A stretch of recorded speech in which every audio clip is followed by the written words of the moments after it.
Pamilyar ka ba sa punong ito? Oo, Maricoy, puno ito ng tibig na kung sa English ay Philippine fig tree at sa Visayas at Bicolandia naman ay tuyokay na pinaniniwalaang nakakalason ay hindi pala.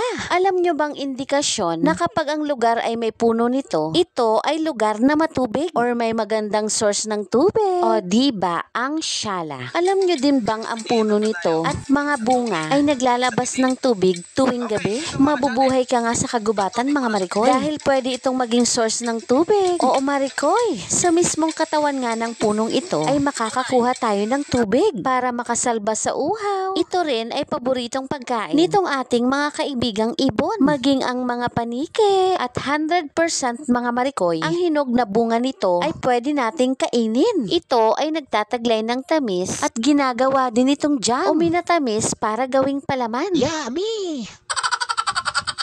At wag ka, ito